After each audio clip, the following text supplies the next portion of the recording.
Bismillahirrahmanirrahim. Assalamualaikum warahmatullahi wabarakatuh. Sahabat Al-Azhar, bertemu lagi dengan podcast Al-Azhar, mengedukasi dan menginspirasi. Sahabat, tamu kita kali ini, beliau adalah seseorang yang sudah makan asam garam dan juga gula di dunia pendidikan, ya, khususnya pendidikan anak usia dini. Satu kebanggaan dan kehormatan untuk kita semua, kehadiran beliau memang kita nantikan karena disinilah beliau akan bercerita sesuatu tentang unggulan di sekolah beliau. Kita perkenalkan, beliau adalah Ibu Hajah Tuti Silawati MPD. Assalamualaikum Bu Tuti. Waalaikumsalam Pak Eman, waalaikumsalam para pemirsa. Oke, Ibu sehat ya? Alhamdulillah. Alhamdulillah. Bu Tuti, sebelumnya kami mengucapkan terima kasih karena Ibu telah hadir di podcast Al-Azhar. Dan pastinya kehadiran Ibu akan memberikan edukasi dan inspirasi untuk kita semua, ya. Sahabat Al-Azhar, Bu Tuti ini adalah sudah bertahun-tahun menjadi tenaga pendidik di YP Al-Azhar. Bu, boleh cerita nggak Ibu mulai dari tahun berapa sih ngajar di Al-Azhar, Bu? Mengajar di Al-Azhar dari tahun 1996. 96. Ada yang udah lahir belum? Udah lahir semua ya. Berarti ya sudah lebih dari 30 tahun Pas ya. 30 tahun ya tahun ini. Oh iya ya. Oh, iya, 2026 ya.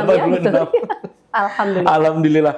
Dan alhamdulillah juga Bu Tuti sudah di mana-mana mendapatkan amanah menjadi pimpinan TK yang sekarang menjabat sebagai Kepala TK Islam Al-Azhar 17 Bintaro. Luar biasa Ibu.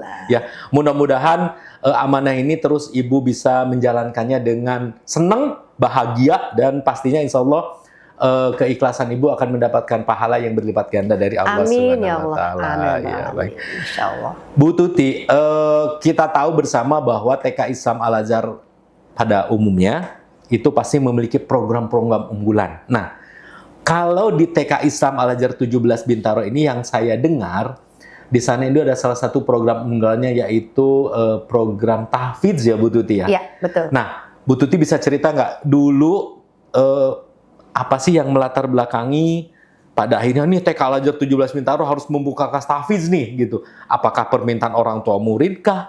Atau memang ada kebijakan dari direktorat kah? Dan kapan itu waktunya ketika Ibu memutuskan, yuk kita buka program tahfidz deh di TK Al-Azhar 17? Seperti yang dicanangkan juga oleh yayasan, direktorat bahwa dasar utama kita adalah Al-Quran, pendidikan agama. Sesuai juga dengan di Al-Quran, janganlah meninggalkan generasi yang lemah di belakangmu. Terutama dalam iman ya. Dan kita lihat sekarang itu banyak sekali anak-anak yang di luar sana ya, yang baca Al-Qurannya mungkin belum, apalagi hafalannya ya. Nah, sebenarnya ini impian saya ketika saya memimpin di Al-Azhar Pekanbaru. Oh iya, sebelumnya Bu Tuti kan di Pekanbaru ya? Iya, betul. Ingin sekali punya kelas tahfidz ya, tapi memang berbagai macam hal lah yang belum bisa diwujudkan. Nah, ketika di Bintaro, pandemi. Pandemi yang ya Allah ini kayaknya nggak bisa gitu ya. Tahun pertama apalagi kan benar-benar harus yang kosong ya. Tapi di tahun kedua saya di situ, saya di sana itu tahun 2020, 21. Nah di awal tahun 2022, saya berpikir kayaknya kita mesti nekat mulai nih gitu. Karena ingin sekali dengan kondisi yang pandemi seperti ini, harus ada hal yang perlu dikuatkan gitu. Dikuatkan apa nih? Tentunya nggak lain dari Al-Quran itu sendiri gitu. Sudah ada sebenarnya, tapi baru layanan tahfidz gitu. Dan saya mengajak bicara kepada beberapa guru, saya ingin punya kelas tahfidz. Gimana menurut pendapatmu? Disambut. Aduh, kalau disambut kan rasanya berarti ini tidak bertepuk sebelah tangan karena kan yang akan turun langsung adalah guru. Oke Bu, boleh gitu. Alhamdulillah nih. Maka di tahun masih pandemi waktu itu, kami mulai menyusun, oke, kita akan buat kelas tahfidz langsung A dan B gitu. Karena kami yakin bahwa dengan Al-Quran itu adalah salah satu jalan keluar di mana kita semua bisa merasakan hati yang tentram, yang tenang dengan kondisi yang luar biasa saat itu kan. Gitu. Bikin traumatis itu. Bikin traumatis. Kita harus ada sesuatu yang bikin merasa adem gitu ya. Dan satu hal lagi juga pengen membumikan Al-Quran kepada anak-anak gitu. Maka mulailah tahun 2022. Seleksinya itu lewat apa? Lewat Zoom. Tentunya. Kita nggak bisa lihat apa-apa selain kepada ketika anak-anak baca itu, mereka seneng nggak? Coba apa yang bisa kamu hafal gitu? Aku bisanya Al-Ikhlas, baca Al-Ikhlas gitu. Mereka baca Al-Ikhlas dengan senang, oke, lulus. Berarti kan ada minat ya gitu. Karena kan masing-masing anak itu punya perbedaan kecerdasan. Nah, betul. Kalau yang punya kecerdasan spiritual, ya, yang muncul lebih dulu, maka itu akan terlihat, gitu, yang bisa kita ambil, gitu. Maka berlangsunglah itu kelas tahfiz, ya. Dan ini semuanya hadza min fadli Robbi ya gitu. Kami tidak berniat apa-apa selain membumikan Al-Quran gitu. Menumbuhkan rasa cinta kepada Al-Quran, kepada anak-anak. Tapi Allah itu memberikan sebuah bukti bahwa ketika kita memuliakan Al-Quran dengan suatu hal yang khusus, tahun kemudian PMB kami luar biasa. Tapi itu bukan tujuan utama kami saat itu. Bukan tujuan utama kami. Tapi ketika kami itu bahwa janji Allah itu selalu benar gitu. Allah akan menaikkan derajatmu di atas kalau kamu memuliakan Al-Quran. Gitu. Tapi yang selalu kami tanamkan bahwa ayo luruskan dia bahwa kita membuka kelas tahfiz ini adalah untuk membumikan Al-Quran gitu, untuk menanamkan rasa cinta gitu. Itu sih sebenarnya yang ingin kami niat awal di awal-awal itu ya gitu. Seperti itu sih Pak Iman ceritanya. Kalau ini Bu, ketika pertama kali anak-anak kan sesudah online tuh, begitu offline, pasti permasalahan terlihat lagi dong. Luar biasa. Apalagi target-target di kelas A itu targetnya sampai surat apa sih Bu? Dan kelas B itu surat apa? Pasti nih anak-anak goyang dong. Waduh itu luar biasa pasti nih. Gimana Bu strateginya nih? Sebenarnya masing-masing online, offline tuh punya keunikan masing-masing. Di online itu kan anak-anak di rumah dengan berbagai macam distract yang luar biasa ya. Kadang suka-suka dia tuh. Suka-suka dia gitu. Beda gitu. Tapi ketika masuk offline, anak-anak pandemi itu ya ketika masuk itu wah gitu ya. Berasa di rumah, sekarang ke sekolah yang bisa main dan sebagainya. Nah, itu strateginya beda lagi gitu. Tapi kalau kita hati kita itu menyiapkan bahwa bahagia ya belajar, mengajar gitu ya, bahwa ini adalah anak-anak kita gitu yang mereka memang seperti ini, maka akan ringan aja sih guru-guru. Strategi tentu dengan berbagai macam ya, dengan berbagai, tapi tetap harus ada aturan, ketertiban tetap harus ada. Tapi ya tadi agak ekstra lah, sedikit ekstra lah gitu ya, dengan anak-anak yang tadi di rumah terus harus ke sekolah itu memang luar biasa. Dan kita pernah juga separuh-separuh kan Pak Iman, nggak langsung semua masuk dong. Betul. Karena kan tahun berikutnya separuh masuk, separuh enggak. Itu juga PR. PR gitu. Dari sekian anak cuma separuh masuk, separuh lagi kita di rumah. Membaginya itu juga perlu strategi yang perlu bener-bener detail ya. Gimana nih caranya? Ya pokoknya tantangannya itu Masya Allah gitu ya. Tapi menyenangkan melihat hasilnya. Bu, kalau kita melihat dengan latar belakang keluarga, at least orang tua murid, pasti dengan latar belakang yang berbeda-beda dong. Dalam artian kita tidak bisa mengukur tingkat keimanan ya, tetapi mungkin dari latar pendidikan, budaya, dan lain-lain. Betul. Ada yang diperkenalkan ini sejak dini orang tuanya, ada yang sambil belajar. Iya. Nah, ketika ibu membuka kelas tahfiz TK Al-Azhar 17 Bintaro dan akhirnya ada orang tua yang memasukkan putra-putrinya ke sana, sebetulnya apa sih testimoni dari mereka ketika melihat perkembangan anaknya di kelas tahfiz? Testimoninya ya. Testimoni atau apa yang disampaikan ke Bu Tuti dan Bapak Ibu guru di sana? Nangis. Yang pertama lagi nih, aduh gitu ya. Makanya tidak dengan kata-kata ya, dengannya, tapi dengan linangan air mata gitu ya, itu udah menggambarkan betapa nggak bisa dikatakan dengan kata-kata apa yang dirasakan melihat anaknya yang bisa hafal gitu ya dengan tartil. Karena kami tidak mau hanya hafal, tapi harus baca dengan benar. Panjang pendeknya benar, mahrojnya benar, pengucapannya benar, zalnya ya. Nggak boleh itu misalnya izaja gitu ya, nggak boleh ijajah. Itu nggak boleh. Jadi bukan hanya hafal, tapi benar. Itu adalah target kita. Ya, itu target kita. Nggak boleh banyak surat yang dihafal tapi dia tidak dengan benar.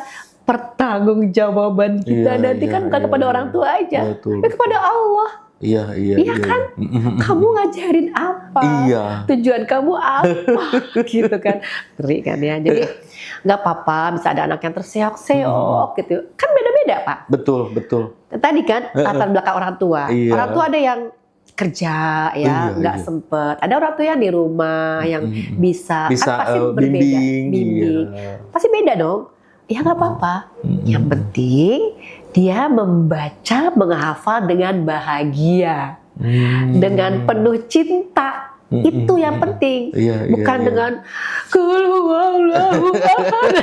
Tapi qul huwallahu ahad dengan bahagia itu gitu. Iya. Tapi Bu, pasti nih ada anak-anak yang ketika itu moodnya pasti ada drama-drama. Pasti. Itu gimana nih? Kan di sana di kelas tahfiz itu ada berapa guru sih Bu sebetulnya di dalam kelas itu sendiri ketika program tahfiz ini? Dan bagaimana treatment Ibu ke para guru ini dan guru-guru akhirnya mentreatment anak-anak yang dalam tanda kutip memiliki karakter yang unik dan berbeda-beda nih, apalagi disuruh menghafal. Iya.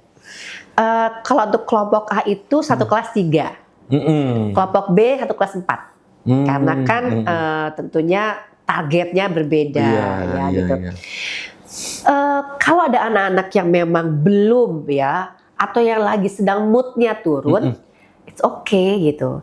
Dan di dalam kelas itu kita menggunakannya berbagai macam materi ya. Misalnya pagi itu murojaah pagi, dan luar biasanya anak-anak tahfiz itu kan kita jam 6:30, 7 kurang seperempat sudah duduk melingkar. Sudah. Dibanding anak reguler. Oh iya. Non tahfiz. Non tahfiz. Non tahfiz ya.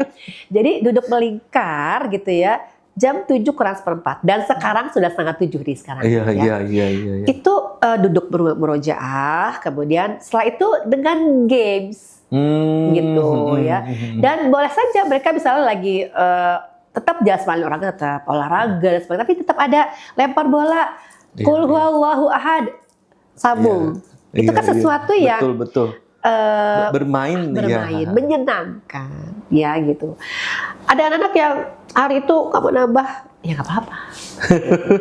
Tapi gini Pak Eman, waktu terbesar, terbanyak sesungguhnya di rumah. Iya. Nah, PR adalah di rumah. Bagaimana orang tua ketika anak-anak itu lagi turun moodnya, itulah di rumah. Makanya kita ada pembinaan. Oh, jadi sekolah pun melakukan treatment kepada orang tua murid yang kelas tahfiz ini.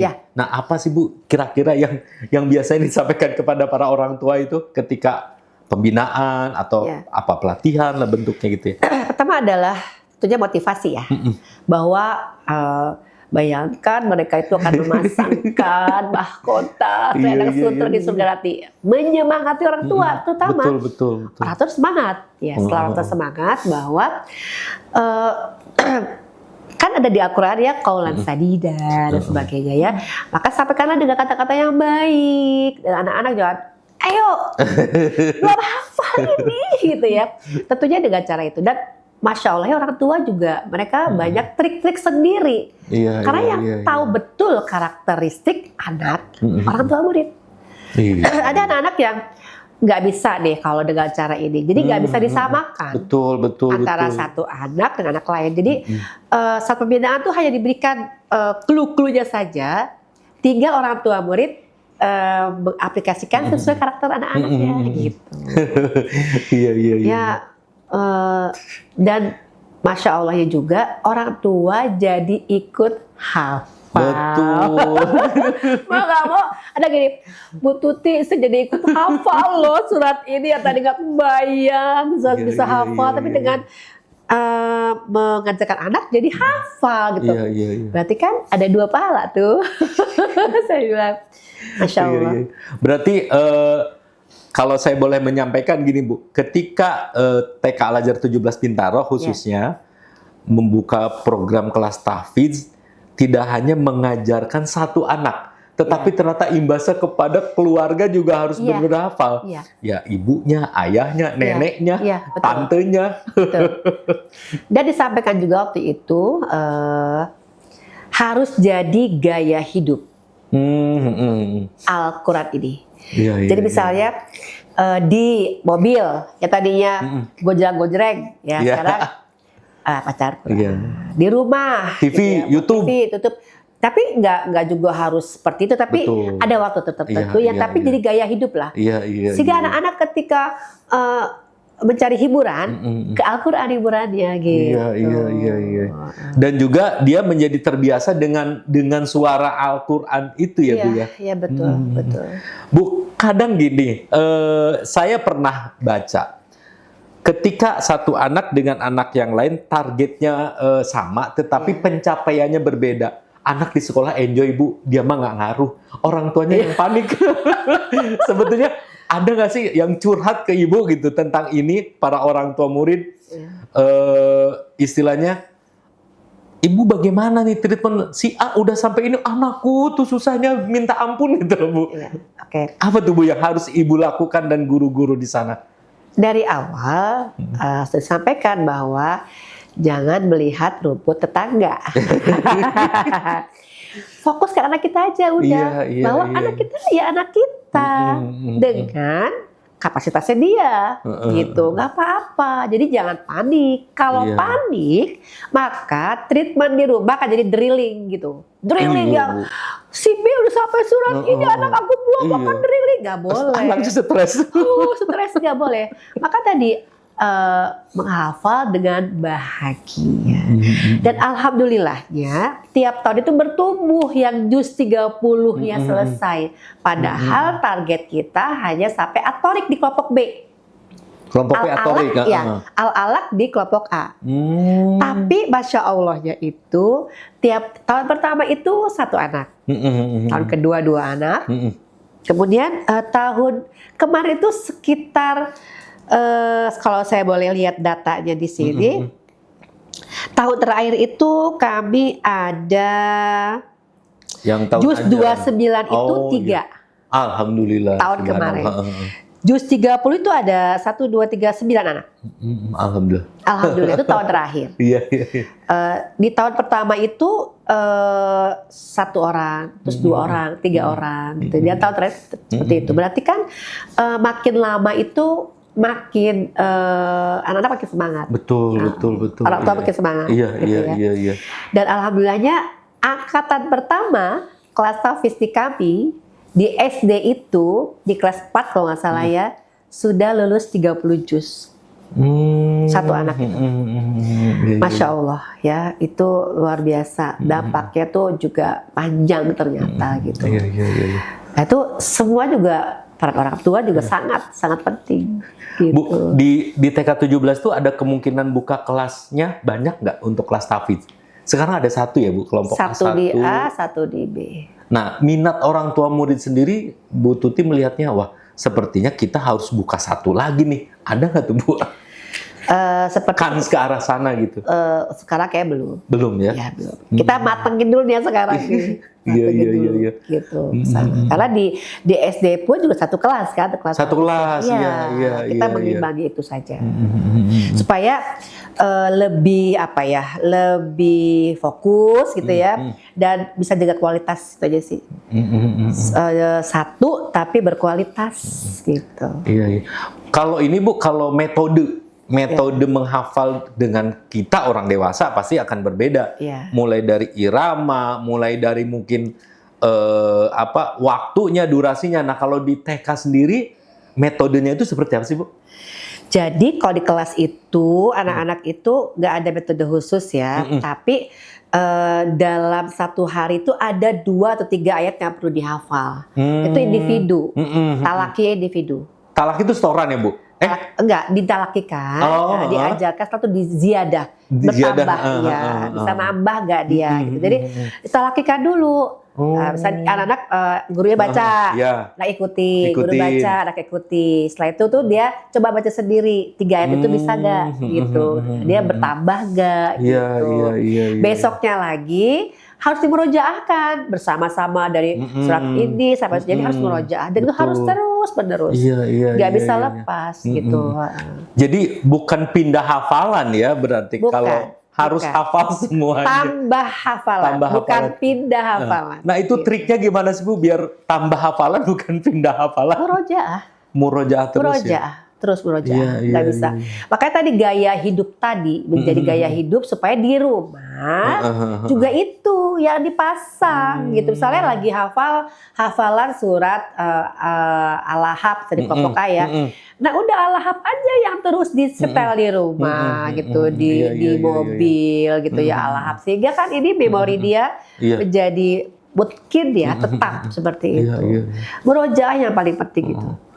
Ulang-ulang. Sejauh ini Bu, program tahfidz ini khususnya di TK Al-Azhar 17 Bintaro dan beberapa TK Islam Al-Azhar yang lain ya, menurut Ibu ini menjawab kebutuhan orang tua nggak sih Bu? Sangat sih ya. Sangat ya? Sangat, karena semakin kesini itu zaman kan luar biasa. Betul. Era digital. Ya, betul. Dengan mudahnya kita akses apapun. Betul. Maka ini menjadi sebuah benteng untuk anak-anak gitu dalam Al-Quran ini. Makanya kita kepingin anak-anak menjadi generasi Qurani yang bukan sekedar menghafal, tapi dia bisa mengamalkan, dia cinta kepada Al-Quran. Ya bukan sekedar hafalan Bismillahirrahmanirrahim, Qul huwallahu ahad gitu ya. Tapi dia membaca dengan penuh cinta. Dan alhamdulillahnya ya lagi semua tuh karena Allah ya. Setiap tahun Velka kami itu tahfidz kami alhamdulillah bisa berbicara di final dan juara. Dari tahun pertama kami saat pandemi juara 1. Alhamdulillah. Tahfidz, dan itu menjadi penyemangat buat kami juga bahwa alhamdulillah ya gitu. Jadi sekali lagi tujuan utama kami adalah bagaimana membumikan Al-Quran sehingga bisa melangitkan kami.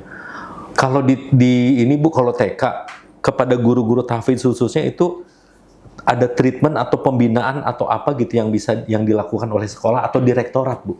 Ada, kan ada pembinaan dari direktorat terutama ya guru-guru tahfidz, dan kami juga di sini memanggil guru juga gitu, guru tahsin ya, untuk membetulkan bacaan, menguatkan ya, mematangkan bacaan-bacaan guru-guru itu harus. Kalau enggak kan guru juga harus belajar. Harus belajar guru. Luar biasa, subhanallah. Bu Tuti, anak itu kan kalau dipaksa untuk menghafal pasti mereka akan justru kelihatan karakter anak-anaknya gitu ya. Betul. Bagaimana sih metode di TK Islam Al-Azhar khususnya 17 Bintaro agar anak-anak tuh belajar Al-Quran, menghafal, membaca Al-Quran dengan benar, dengan senang, bahagia gitu ya. Bahkan kayak sesuatu hal yang kurang ketika anak-anak ini belum belum melakukan sesuatu tentang hafalannya. Apakah targetnya atau aku harus setoran nih kemana, ke Bu Tuti atau ke Bu Guru. Sebetulnya gimana sih Bu di TK 17 itu Bu? Iya, gini Pak Eman, anak-anak itu kan naik turun juga ya moodnya ya, gitu. Jadi bagaimana kita membuat mereka tuh tetap semangat gitu ya. Karena yang nggak mau masuk pagi-pagi kenapa belum hafal gitu, nggak apa-apa. Jadi itu kita juga nggak boleh mempush, tapi ada reward. Nah, kalau yang sudah hafal misalnya, maaf, misalnya hafal 2 surat, 3 surat, nanti ke ruang Bu Tuti, gitu. Nanti di sana dikasih hadiah, gitu. Jadi saya menyiapkan hadiah buat mereka di dalam ruangan saya, ya coklat, ya yang mereka suka. Iya. Jadi kalau ke ruangan saya, Bu Tuti, aku mau setoran, gitu ya. Ayo sini, gitu kan ya. Masuk duduk. Saya hanya mendengarkan saja. Paling sedikit membetulkan kalau ada yang salah sedikit gitu ya. Iya. Oke, berapa yang mau kamu baca gitu ya. Kalau sudah selesai, oke, ini hadiahnya gitu. Wah, senang banget. Jadi besoknya lagi ada lagi anak yang belum hafal tapi mau masuk, mau ikut setoran gitu. Wah, aku mau setoran. Udah hafal berapa surat? 1, nggak apa-apa. Karena itu membuat anak-anak menjadi merasa dihargai. Betul. Apapun pencapaian mereka, berapapun pencapaian. Jadi mereka dia merasa diakui gitu. Jadi kecil coklatnya kecil Pak Eman, tapi ternyata buat mereka dia bisa beli ya, bisa beli betul dengan harga yang lebih mahal tuh coklat tadi. Tapi ketika itu diberikan sebagai reward mereka, tuh senang banget gitu. Luar biasa. Ya, dan juga ada tahfiz camp kita. Lucu deh, awal-awal tuh orang tuh berpikir kalau ada tahfiz camp, camping gitu kan. Tenda gitu Bu? Tenda, betul. Oh? Dingin dan sebagainya, jadi dipakaikanlah jaket dan sebagainya ya gitu. Enggak, ini kan cuma tenda di halaman gitu ya, beberapa tenda. Jadi anak-anak itu satu tenda hanya 4 anak gitu ya. Enggak sampai ini paling setengah hari ya gitu. Jadi mereka tuh kalau lelah menghafal istirahat di dalam, boleh bawa mainan. Itu yang bikin mereka suka tuh. Boleh bawa mainanmu, boleh bawa bantal kesayanganmu gitu ya. Di tenda tuh mereka rebah-rebahan. Nanti ada dipanggil satu-satu buat ziyadah gitu ya. Dan itu satu tenda itu bisa 5 anak, bisa 2 guru. Gitu. Jadi kita libatkan semua guru-guru sehingga semua guru juga merasa bahwa program tahfiz ini bukan hanya program dari guru kelas tahfiz, tapi program kita bersama. Sehingga mereka juga bersupport gitu. Betul. Dan saat di tahfiz camp itu mereka luar biasa semangat karena beda dengan di kelas pembelajarannya. Tenda Pak Eman di dalam terus kita bikin kayak api unggun-unggunan gitu ya. Jadi pada siang. Jadi dan anak tuh suka banget. Untuk kelompok B itu kita 2 kali dalam setahun.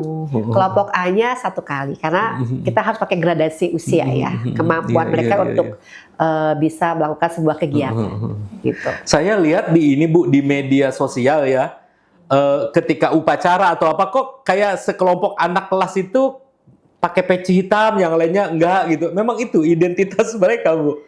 Kadang. Iya. Iya betul. Cinta peci katanya. Betul Pak. Bahkan ya itu Masya Allah ya itu anak-anak ya.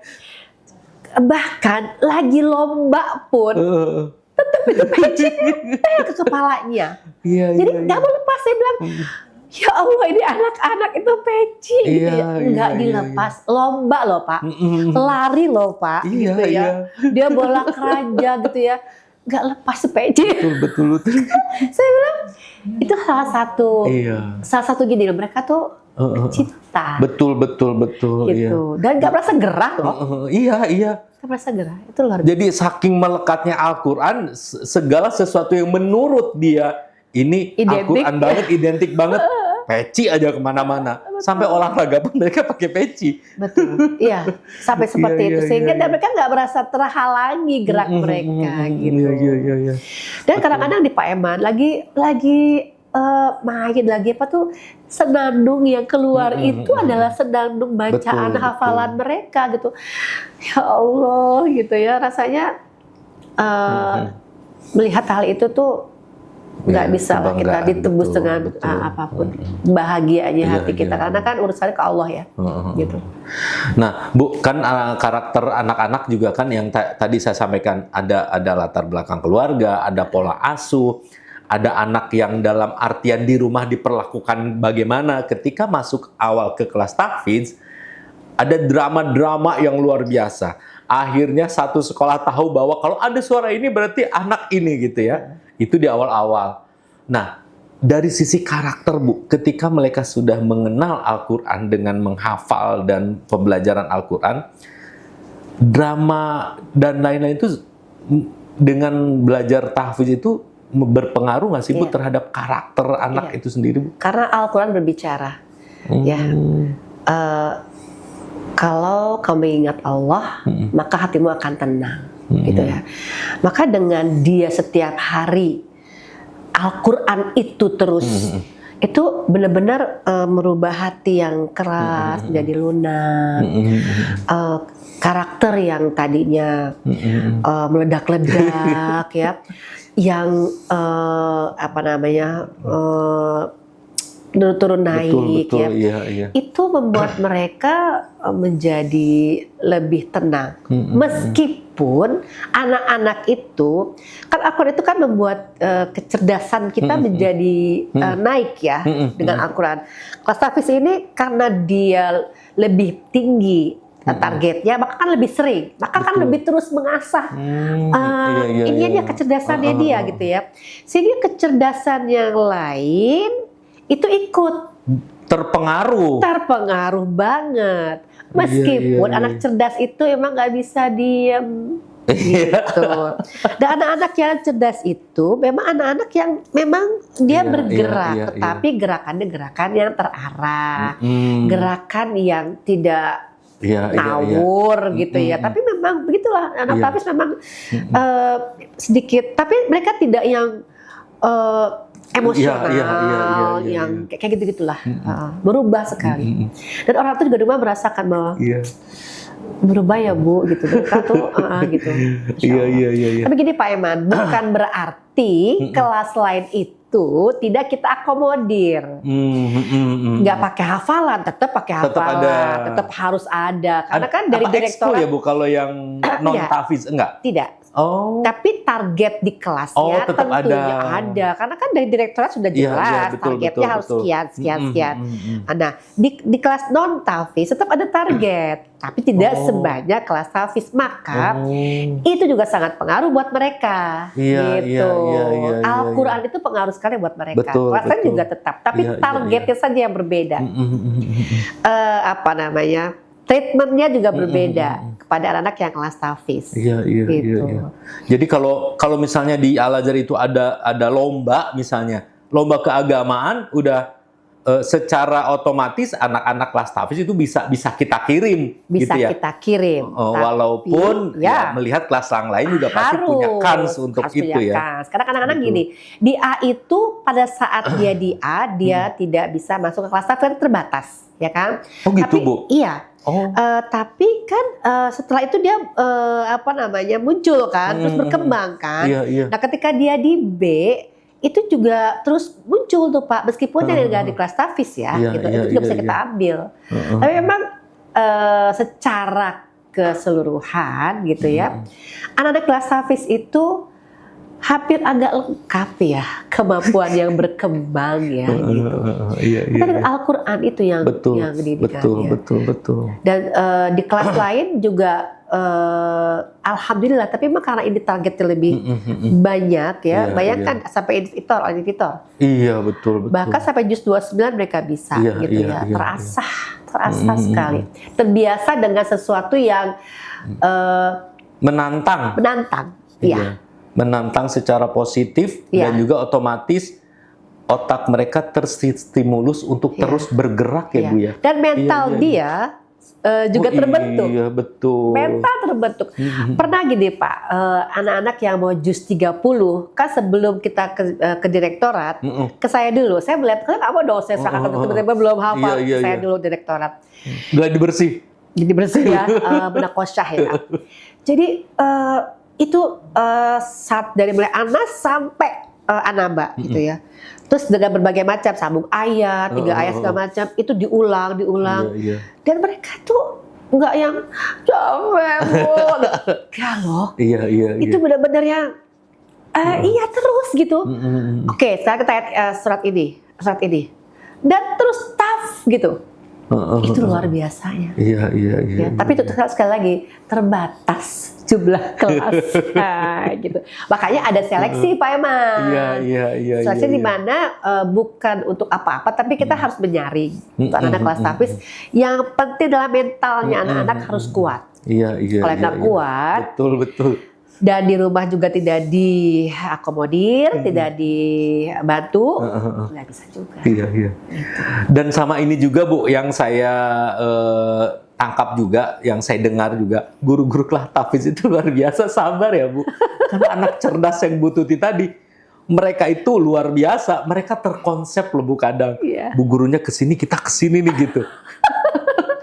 Ya, Itu memang Ibu kritis. sudah memilih ya udah. Anak-anak kritis, Betul. Dan saya juga lihat teman-teman yang di situ ya memang harusnya juga tough ya. Karena kan juga dia harus mau untuk sabar menunggu mereka untuk sampai hafal. Betul. Iya. Luar biasa.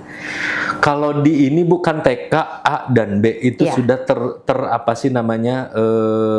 terakomodir dengan program tahfiz. Iya.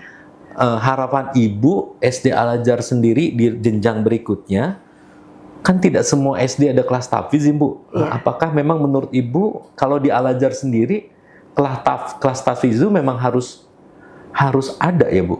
Iya. Di jenjang-jenjang berikutnya nggak cuma SD, SMP, SMA karena kan harus berkesinambungan nih Bu. Iya, betul. Iya.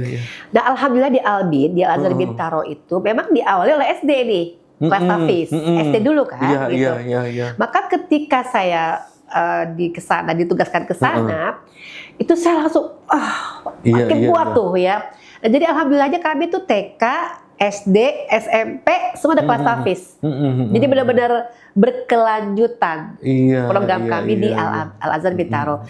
Nah, harapannya sih memang di semua Al-Azhar ya seperti itu, dan insya Allah sih seperti itu ya. Ada kelas-kelas khusus tahfiz dari mulai TK, SD sampai SMP, sampai SMA bahkan, sehingga mereka bisa mungkin bisa benar-benar meresap ke dalam hati mereka. Dan yang utama adalah mewujudkan generasi Qur'ani yang berakhlak mulia. Betul. Itu kan visi. Visi kita. Betul. Ya, visi kita bersama. Jadi dia hafal tapi nggak punya akhlak mulia kan cuma. Maka visinya adalah mewujudkan generasi Qur'ani yang berakhlak mulia. Iya. Terserap dalam tubuhnya dia Al-Quran, bahwa kalau kayak gini kayak nggak boleh sama Allah nih, Allah nggak suka nih. Kayak gini Allah nggak suka nih, Allah nggak suka. Ya, bagaimana mereka bisa nanti goalsnya ke sana ya, setelah dia besar, dia bisa menjadi perilaku yang Qur'ani tadi, bahwa dia bisa benar-benar memilah dan memilih baik, buruk, boleh, enggak, Allah ridho, Allah enggak, kedepannya tuh seperti itu. Jadi kalau dari mulai fondasi awalnya, fase awal ini sudah kita berikan secara khusus, insya Allah kedepannya kalau berkesinambungan, mereka akan jadi pemimpin-pemimpin, orang-orang yang bertakwa ya di negara kita, yang bisa memimpin negara kita dengan jiwa Qur'ani. Soalnya seperti itu sih. Saya pernah melihat juga, saya mendengar ada anak yang kelompok tahfiz gitu ya. Setiap ke toko buku yang diuber apapun rak Al-Quran. Masya Allah. Karena dia melihat Al-Quran di rumahku tuh kayak gini, aku mau yang warna-warni yang ada terjemahannya gitu. Jadi memang segala sesuatu itu patokannya tuh Al-Quran aja. Emang betul. Begitu ya Bu? Iya betul. Dan kami juga, meskipun nggak semua ya, ada ayat-ayat, surat-surat yang kita berikan artinya kepada anak, jadi nggak cuma sekedar hafal. Nah, ini surat Ad-Duha, ya, ini adalah begini, sehingga mereka paham, oh Ad-Duha seperti ini, oh maksudnya kayak gini gitu, secara bahasa anak ya. Iya. Jadi janji Allah tuh tidak pernah meleset ya. Makanya saya melihat mukjizat nabi satu-satunya yang sampai ke anak cucu kita bisa dipegang itu ya mukjizat baginda Rasulullah Muhammad SAW, Ibu ya. Al-Quran. Insya Allah akan terus mendampingi kita dan generasi-generasi kita gitu ya. Nah, Ibu sebagai seorang pendidik, guru pastinya ya, karena kepala TK itu kan hanya amanah ya, yang tugas tambahan yang disampaikan oleh pengurus GP Al-Azhar. Ketika mengawal sebuah program, ketika menjelang akhir anak-anak tampil di atas panggung dengan hafalan masing-masing, Bu Tuti meriway, ya Allah 2 tahun lalu, 1 tahun lalu anak ini drama luar biasa. Begitu tampil di atas panggung, semuanya di luar prediksi. Subhanallah, Al-Quran gitu ya. Ibu sebagai seorang ibu dan juga pendidik dengan berbagai anak-anak yang sudah melewati tahap itu, apa perasaan Ibu?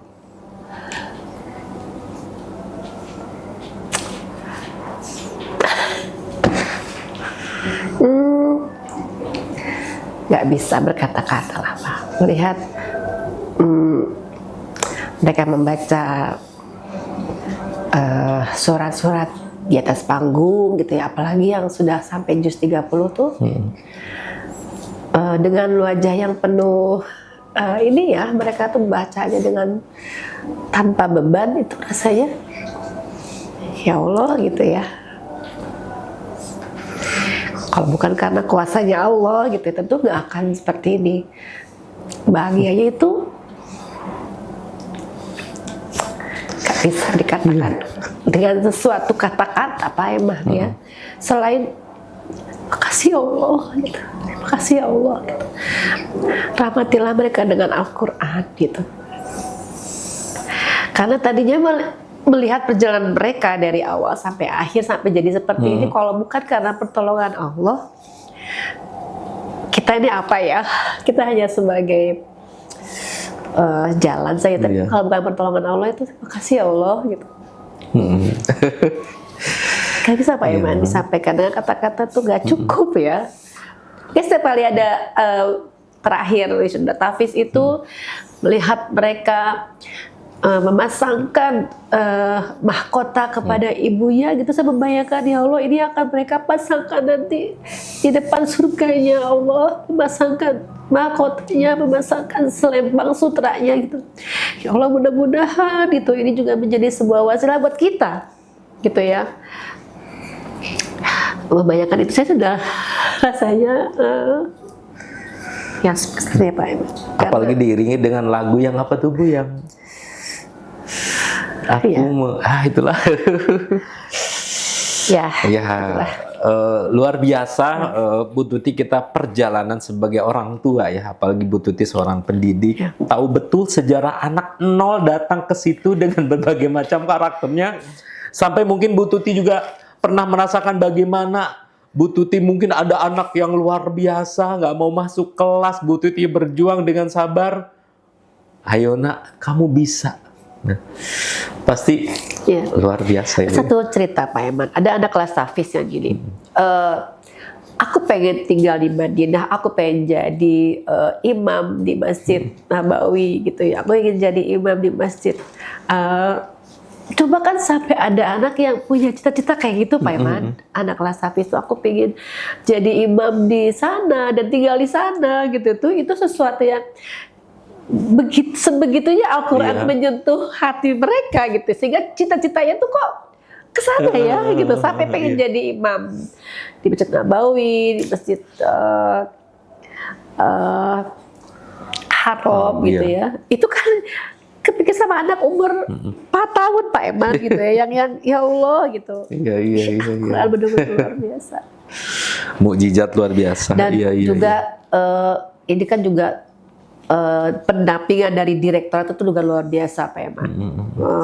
Terus ya memonitor, terus membimbing, terus meningkatkan kualitas kami gitu di lapangan gitu ya. Itu juga luar biasa, Masya Allah. Gitu. Supportnya ya luar biasa. Supportnya luar biasa gitu. Baik.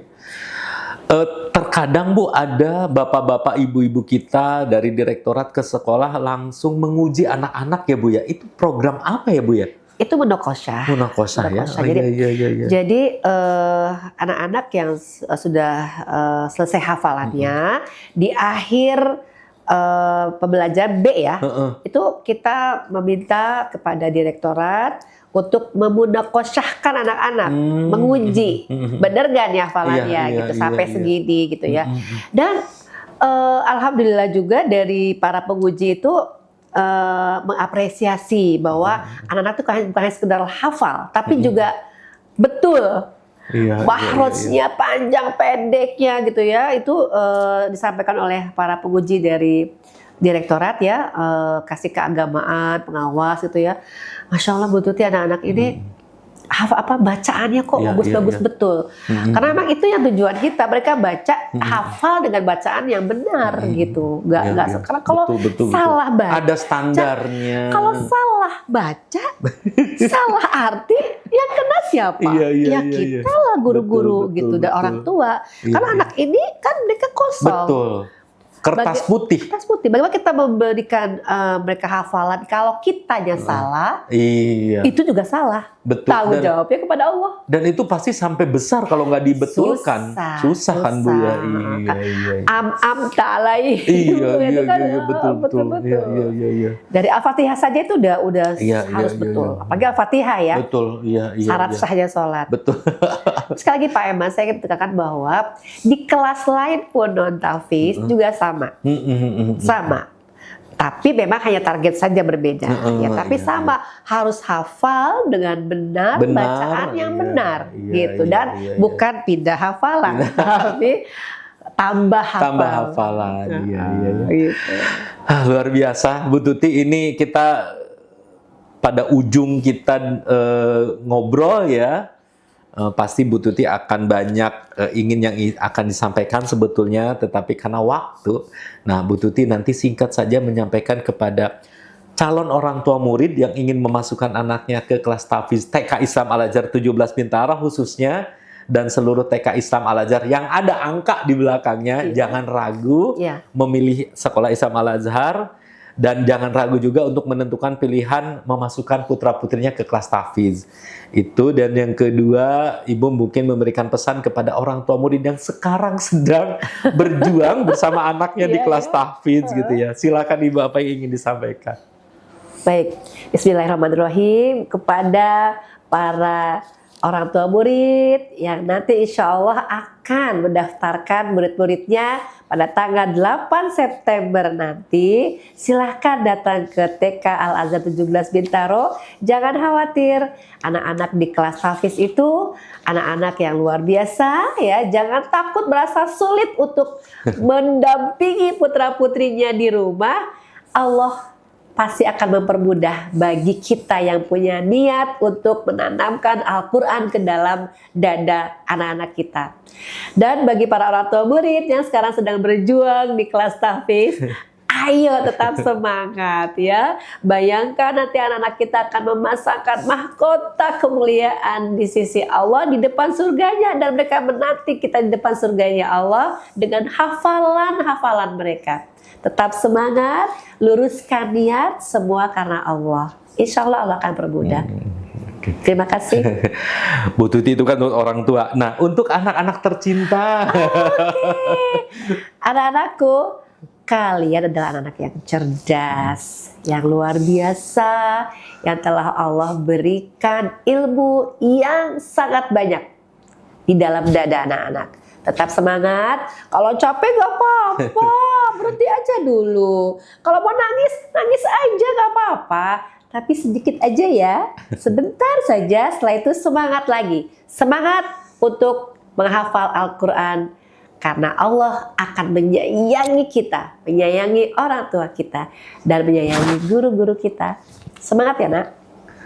Oke, baik Bu Tuti, terima kasih banyak. Luar biasa bincang-bincang kita. Pastinya akan menginspirasi untuk semuanya, khususnya para orang tua murid yang putra-putrinya bersekolah di sekolah Islam Al-Azhar ya. Jangan ragu untuk memasuki sekolah Islam Al-Azhar khususnya kelas tahfidz ya. Ya. Karena di sanalah mukjizat Al-Qur'an Ya. yang terus terjaga sehingga tetap berada di samping bahkan di genggaman kita, Ya. bahkan di hati kita ya. Betul. Bu Tuti terima kasih banyak. Sama-sama, Mudah-mudahan Pak TK Islam Al-Azhar 17 Bintaro di bawah kepemimpinan Bu Tuti dan juga seluruh TK Islam Al-Azhar se-Indonesia Ya. tetap berkomitmen memberikan pelayanan terbaik Insya kepada seluruh masyarakat Insya dengan program-program yang luar biasa tadi. Insya Bu Tuti Allah. terima kasih banyak, sehat Sama-sama, terus Pak ya. Iman. Amin, amin. Semangat ya. Iya, semangat. Yang pasti doa Bu Tuti sebagai guru itu akan sampai dan mengalir terus kepada murid-muridnya. Masya Allah. Amin ya Amin, rabbal amin. alamin. Terima kasih Bu Tuti Sama-sama. atas waktunya ya. Baik sahabat Al-Azhar, itu tadi bincang-bincang kita dengan Ibu Hajah Tuti Silawati MPD, Kepala TK Islam Al-Azhar 17 Bintaro. Dan mudah-mudahan bincang-bincang kali ini semakin menambah kita untuk menguatkan anak-anak kita, bahkan diri kita untuk terus Al-Quran menjadi pegangan dan disimpan di dalam hati kita. Terima kasih sahabat Al-Azhar, kita bertemu lagi di podcast berikutnya. Podcast Al-Azhar mengedukasi dan menginspirasi. Assalamualaikum warahmatullahi wabarakatuh.